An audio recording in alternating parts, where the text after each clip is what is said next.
მოგესალმებით.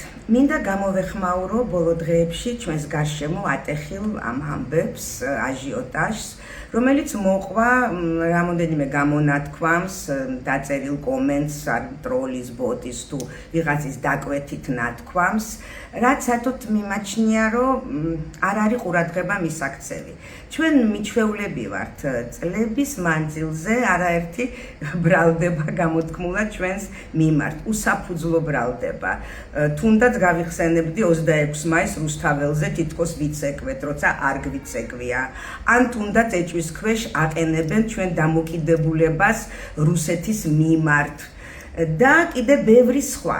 ვთვლი, რომ არასდროს არ მიგვიქცევია და არც უნდა მივაქციოთ ამას ყურადღება. ჩვენ არაფერი არ გვჭირს, არც თავის გასამართლებელი, არც დასაცავი და მით უმეტეს არავის ბოდიშის მოხდა არ გვჭირდება.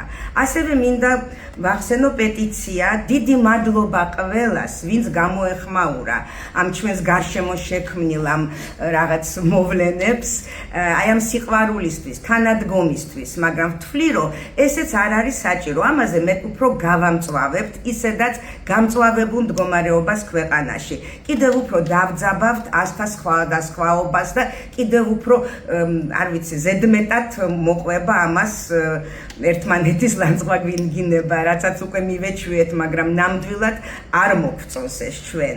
ამიტომ ვთვლი, რომ ნამდვილად არ არის საჭირო აი ამის გაბუქვა.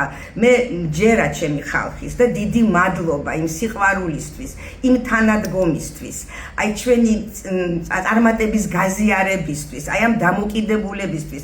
უღრმესი მადლობა ყველას, აი ამ უზომო სიყვარულისთვის, რომელსაც ჩვენ გრძნობთ ყოველ წუთში. ეს იქნება დარბაზში, კონცერტზე, ქუჩაში, მაღაზიაში, აფთიაქში, კაფეში თუ სადმე, აი ყველგან. აი ეს უზომო სიყვარული ჩემი ერის და ამაზე დიდი ჯილდო არ არსებობს ადამიანისთვის. ძალიან დიდი მადლობა. ჩვენ ძალიან გვიყვარხართ. ყველა განურჩევლად რა აზრის ხართ ჩვენზე.